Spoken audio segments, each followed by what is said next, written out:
Bismillahirrahmanirrahim. Assalamualaikum warahmatullahi wabarakatuh. Baik teman-teman, di video kali ini saya akan coba membahas tentang dokumen atau berkas yang harus teman-teman unggah atau upload di dalam SSC ASN pada pengadaan P3K tahun 2022. Harap disimak baik-baik karena dokumen atau berkas ini adalah hal yang sangat penting dalam seleksi administrasi. Baik, langsung saja. Ini saya contohkan di KKP ya, pengumuman di KKP. Teman-teman bisa download dengan masuk ke websitenya KKP dulu, ropek.kkp.go.id, nanti di download saja. Di sini nanti teman-teman bisa membaca nomor 7 ya, poin nomor 7, unggah dokumen.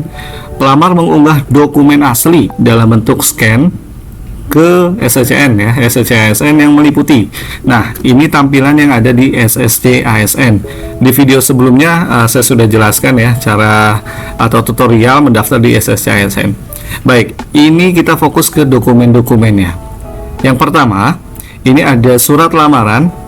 Surat lamaran sesuai dengan format dari KKP ya, yang sudah ditandatangani dan dibubuhi meterai.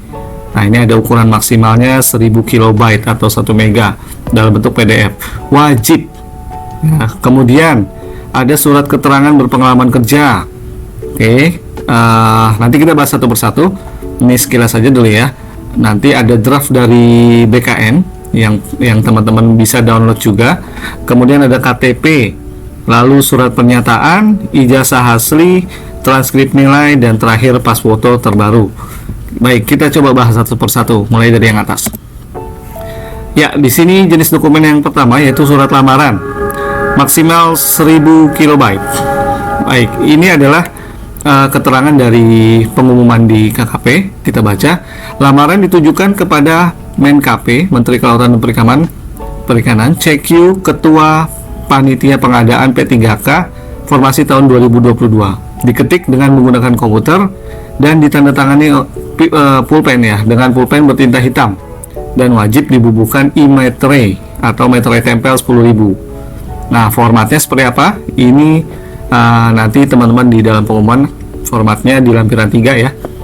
Formatnya disamain aja, jadi jangan beda-beda, disamain plug aja gitu ya. Kalau mau gampangnya download di lampiran 3-nya, lalu di-convert ke Word juga nggak apa-apa, atau mau diketik ulang juga tidak masalah. Yang penting formatnya harus sama. Ya, di sini ada tanggalnya. Teman-teman buat surat lamaran ini tanggal berapa, silahkan diisi saja. Nggak pengaruh ya, mau Desember 2022 maupun misal saya mau buat hari ini di Januari misalnya 2023, tidak masalah. Yang penting masih dalam masa pendaftaran seperti itu sampai tanggal 6 Januari 2023. Nah, ini perlu diperhatikan, yang terhormatnya Menteri KP RI, CQ-nya Ketua Pansel P3K KKP Formasi tahun 2022. Jangan sampai salah, karena berdasarkan pengalaman masih banyak teman-teman yang ininya salah nih, yang terhormatnya ditujukan ke menteri yang lain gitu. Jadi hati-hati. Nah, ini samakan saja informasi yang ada di sini, tolong diisi dengan sebenar-benarnya, nama, NIK, tanggal lahir. Nah, jabatan yang dilamar di sini teman-teman isi atau ketik sesuai dengan yang dilamar di SSC ASN. Harus sama ya, jangan beda. Misal di SSC ASN saya mendaftar sebagai pustakawan, misalnya ahli pertama. Ya, di sini ditulisnya jabatan yang dilamar adalah ahli pertama pustakawan. Jangan beda, gitu ya. Kemudian ini diisi semua, nomor telepon, email, medsosnya teman-teman semua, dan poin-poin ini semua ditulis, diketik ya gitu. Kecuali bagi yang tidak perlu ditulis tidak apa-apa. Di sini ada tanda bintang ya, artinya teman-teman bisa menghapusnya nih sesuai dengan jabatan yang dilamar. Lalu di bawah itu ada tanda tangan e-meterai atau meterai tempel. Kalau meterai tempel wajib teman-teman tanda tangani di atas meterainya ya, harus terkena meterai seperti itu. Kalau e-meterai posisinya dia ada di sebelah kiri di sini nih. Nah, jadi tidak terkena tanda tangan. Tapi kalau saran saya sih mending meterai tempel dulu aja ya, yang 10.000, karena biar memudahkan teman-teman juga. Baik, itu di surat lamaran. Kita lanjut ke yang kedua. surat keterangan berpengalaman kerja. Nah, ini dia nih ya, format dari KKP. Jadi KKP sudah menyediakan nih formatnya seperti apa. Jadi teman-teman kalau bisa menyesuaikan, samain aja nih dengan yang sudah disiapkan oleh KKP ya. Mulai dari kop suratnya instansi atau organisasi. Nah, di sini sesuaikan aja yang tanda tangan siapa. Nah, di sini ditandatangani oleh minimal JPT Pratama atau eselon 2 ya, bagi teman-teman yang pengalamannya di instansi pemerintah, dan wajib melampirkan SK-nya, SK pengangkatan. Diminta hanya minimal 2 tahun. Jadi kalau teman-teman masa kerjanya atau pengalaman kerjanya itu di atas 2 tahun, 5 tahun, 10 tahun gitu, nggak apa-apa, boleh di-upload juga. Tapi dipertimbangkan di sini ada kapasitas maksimal ya, 1000 KB atau 1 mega. Takutnya ini nanti tidak berhasil terupload di SSCSN. Jadi kalau saran saya sih ya 3 tahun saja atau 5 tahun boleh diupload. Lalu yang 2022 apakah dicantumkan juga? Boleh juga, namun perlu dipertimbangkan karena 2022 Desember ya. Kecuali sampai 2022 Desember masih bisa 1 tahun. Jadi boleh dimasukkan. Boleh juga kalau teman-teman di atas 2 tahun masa kerjanya ya ambil dari yang 2020, 2021, itu kan udah 2 tahun yang memenuhi syarat. Baru yang 2022 kalau teman-teman berhenti sebelum Desember 2022 gitu ya. Jadi sekali lagi yang diminta hanya 2 tahun seperti itu.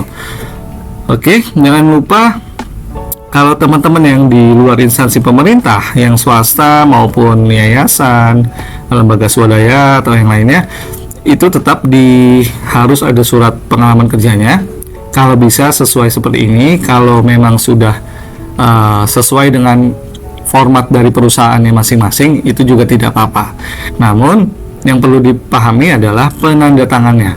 Penandatangannya itu harus direktur ya, direktur atau kepala divisi di bidang SDM. Dalam hal ini berarti kepala divisi HRD teman-teman semua. Dan harus ada tanda tangan di bawah sini ya, tanda tangan dan stempel dari perusahaan teman-teman bekerja sebelumnya, seperti itu. Baik, ini contohnya. Jangan lupa lagi-lagi dikasih materai dan stempel, lalu ditandatangani oleh minimal JPT Pratama ataupun direktur dan kepala divisi HRD-nya, seperti itu. Oke ya, kita lihat catatan-catatan yang ada di dalam surat keterangan. Ini wajib menggunakan format dari KKP, sudah. Nah, dapat disertakan juga portofolio dari format BKM. Tadi saya sudah menjelaskan di kolom unggahan. Nah, di atas ini nih ada klik ya, teman-teman klik draft sini, nanti akan muncul surat atau format portofolio dari BKM, format BKM. Lalu wajib diisi atau tidak? Boleh diisi, namun yang diwajibkan adalah yang format dari KKP. Yang ini nih, yang ini wajib. Tapi kalau teman-teman mau mengisi yang format BKN ini, boleh juga dan dilampirkan juga, nggak apa-apa sudah ya. Tapi kalau tidak dilampirkan juga tidak apa-apa. Mungkin nanti keperluannya untuk pemberkasan kalau teman-teman diterima di P3K gitu. Jadi boleh teman-teman upload, boleh tidak. Kalau saran pribadi silakan saja diisi juga, diupload juga. Jadi untuk informasinya lebih banyak yang kami dapat gitu ya. Kemudian tadi sudah saya jelaskan pengalaman minimal 2 tahun saja SK-nya. Nah ini ya, SK pengangkatannya itu digabungkan, di scan-nya digabungkan dengan surat pengalaman kerja menjadi satu file gitu. Jangan lupa, karena suka terlupa nih, SK-nya tidak dilampirkan juga, tidak di-scan jadi satu dengan surat pengalaman kerjanya. Hati-hati, di sini sekali lagi harus digabung, di-scan digabungkan gitu. Yang terakhir, dua terakhir ya, penandatangan surat tadi sudah instansi pemerintah minimal JPT Pratama, eselon 2 bisa Sesditjen, bisa Sesban, bisa direktur, kepala balai besar, atau yang di pelabuhan boleh PPS, kepala PPS karena eselon 2 ya, atau kepala dinas bagi teman-teman yang di luar kementerian, seperti itu. Lalu yang non instansi tadi sudah dijelaskan, direktur atau Kadif HRD, dan surat wajib dibubuhkan stempel atau cap basah. Baik, kita lanjut. KTP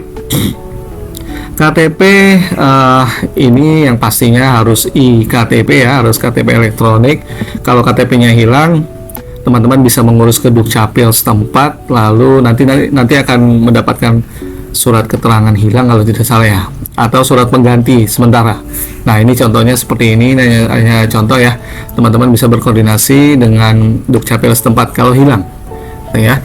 Oke, ini yang perlu jadi catatan adalah scan-nya harus asli, jadi bukan fotokopi. KTP difotokopi lalu di scan, bukan seperti itu. Jadi KTP yang seperti ini nih, nah ini kan iktp asli nih, nanti teman-teman scan lalu diupload ya, maksimal 500 KB. Oke, lanjut. Surat pernyataan. Surat pernyataan ini sudah disediakan di pengumuman KKP juga, teman-teman bisa lihat di lampiran 5 ya di sini. Nah, bisa dilihat dan diisi sesuai dengan yang ada di lampiran ini. Disamakan saja. Poin-poinnya wajib ada semua. Ya, di sini ada 9. Ada 9. Kalau teman-teman melamar di pengawas perikanan ya, baik itu pertama, pemula maupun terampil kalau tidak salah. Nah, selain pengawas perikanan, teman-teman wajib 8 poin, dari poin 1 sampai poin 8. Jangan ditambah-tambahin, jangan dikurang-kurangin. Diplek aja ya, samakan aja dengan yang ada di format sini. Gitu ya. Nah, yang di atas ini informasinya harus sama. Apalagi jabatan yang dilamar, sama kayak surat lamaran tadi, harus sama dengan yang dilamar di SSC-ASN. Itu pendidikan pada saat melamar. Ini pendidikan teman-teman terakhir ya. Pada saat melamar iya terakhir. Misal saya sudah S2, tapi saya melamar di pengawas perikanan S1 ahli pertama. Nah, di sini ditulisnya pendidikan pada saat melamar bisa diisi S2 ya, gitu. Atau mau S1-nya juga nggak apa-apa, nggak masalah. Nanti kita cross check dengan SSC-ASN ya, seperti itu. Kemudian tanggal dibuat pada saat mendaftar di sini. Seperti surat lamaran ya, boleh tanggal Desember ataupun Januari 2023 asal masih dalam waktu masa pendaftaran. Informasi di bagian atas harus diisi lengkap sudah tadi. Nah, ini juga sama sudah. Nah, yang terakhir wajib ditandatangani di atas meterai ya. Jadi harus ada meterainya dan ditandatangani di atas meterai. Lanjut ya ke ijazah yang diupload. Ijazah yang diupload adalah ijazah asli. Jadi bukan fotokopi. Kalau bisa benar-benar asli ya, asli. Legalisir boleh nggak? Lagi-lagi disarankan asli karena di sini yang diminta adalah ijazah asli, di scan lalu diupload. Seperti ini nih. Nah, capnya kelihatan warna biru gitu ya, logonya kampusnya juga kelihatan. Kalau hilang gimana? Ya hilang biasanya ada surat pengganti ijazah dari kampus. Dengan prosedurnya itu kalau nggak salah pertama kali melapor dulu ini ya, kehilangan surat lapor kehilangan dari polisi, lalu ke kampusnya masing-masing atau sekolah masing-masing gitu. Nanti pihak sekolah akan mengeluarkan surat pengganti ijazah. Baik, itu ini beberapa catatannya. Jadi wajib di scan ijazah asli ya, tadi sudah. Jika ijazah hilang juga sudah tadi ya, menggunakan surat pengganti ijazah khusus dosen. Nah, kalau teman-teman melamar dosen, perguruan tinggi minimal akreditasinya B atau baik sekali. Nah, nanti dibuktikan dengan sertifikat BAN PT. Teman-teman bisa browsing tuh ke websitenya BAN PT, lalu dicari aja nama perguruan tingginya, akreditasinya apa gitu. Di sini diminta minimal B untuk dosen. Baik, yang terakhir, pendidikan yang tercantum di ijazah harus sesuai dengan yang dipilih di SSC-ASN BKN pastinya ya. Jangan sampai kita melamar misal di S1 perikanan padahal ijazah kita D3 perikanan. Nah, itu sudah pasti gagal karena tidak sesuai ijazahnya dengan prodi atau pendidikan kita saat ini. Baik, lanjutnya ada transkrip nilai. Nah, kurang lebih sama dengan ijazah. Transkrip nilai wajib asli, tidak boleh fotokopi. Dan di sini ya, untuk lulusan SMA sederajat kolom IPK di SSC-ASN harus diisi juga sesuai dengan nilai yang ada di transkrip nilai. Kalau nggak salah untuk teman-teman yang ijazahnya SMA sederajat, memang beberapa ada yang nilai akhirnya sudah tercantum. Namun kalau masih ada yang beberapa belum tercantum nilainya, itu silahkan saja teman-teman ambil rata-ratanya gitu ya. Jadi jumlah nilai dibagi dengan mata pelajarannya. Karena di SSC-ASN itu wajib diisi kolom IPK atau nilainya di situ. Untuk dosen, IPK minimal 3,5 skala 4 ya. Untuk teman-teman dosen minimal pendidikan S2 dan IPK minimal 3,5. Itu transkrip lain. Dan yang terakhir pas foto. Nah, di sini diminta adalah berlatar belakang berwarna merah, maksimal 500 KB. Hati-hati, jangan sampai buram mukanya. Nah, ini saya contohkan saja, mukanya saya tutup biar gak kelihatan ya. Gitu. Latar belakang merah, kemudian nah, di sini ada 2 catatan. Yang pertama, jangan menggunakan kaos oblong. Baiknya menggunakan kemeja berkerah atau jas atau yang resmi, pakaian resmi gitu ya. Yang kedua, posisi wajah terlihat jelas menghadap kamera. Jadi ya kalau bisa sih jangan miring gitu, foto selfie. Ini foto formal, jadi teman-teman harus menghadap kamera secara jelas seperti itu. Latar belakang lagi-lagi harus merah, diperhatikan. Baik, itu dokumen umum. Sekarang kita coba bahas ke beberapa jabatan yang memerlukan dokumen khusus, tapi wajib juga diunggah. Seperti apa? Contohnya di pengawas perikanan pemula. Nah, di pengawas perikanan pemula ini dipinta 2 dokumen tambahan yang harus teman-teman siapkan dan upload. Yang pertama, surat kesehatan mata tidak buta warna. Nah, bagi pelamar, terampil dan pemula ya. Gitu. Kemudian sertifikat BST. BST dikeluarkan oleh Lembaga Sertifikasi Kementerian Perhubungan. Nah, nanti dapat nilai tambahan nih kalau ada BST nih, 25%. Maksimal ukurannya 3 mega atau 3000 kilobyte. Ya, jadi teman-teman wajib mengunggah ini. Lalu di jabatan terampil. Nah, ini tadi bunyinya pemula ya. Jadi ketika teman-teman memilih pengawas perikanan pemula, nanti di sini bunyinya pemula. Ini saya tadi tercopy saja sih. Yang pasti pengawas perikanan pemula juga memerlukan surat kesehatan mata dan BST. Lalu di pengawas perikanan terampil sama, surat kesehatan mata tidak buta warna dari rumah sakit pemerintah ya, dikeluarkan oleh rumah sakit pemerintah, dan sertifikat ANKAPIN atau ATKAPIN. Nah, di sini minimal ANKAPIN 2, ATKAPIN 2, ANT 4 atau ATT 4. Nah, dikeluarkan oleh Lembaga Sertifikasi Kementerian Perhubungan. Itu. Oke. Dan yang ketiga, dosen. Kalau teman-teman melamar dosen, wajib mengunggah atau melampirkan ini ya, sertifikasi atau sertifikat akreditasi dari Bank PT. Ini wajib nilainya ya. Nah, di browsing aja, ada semua di sana. Ya, kemudian pengalaman mengajar minimal 2 tahun di perguruan tinggi.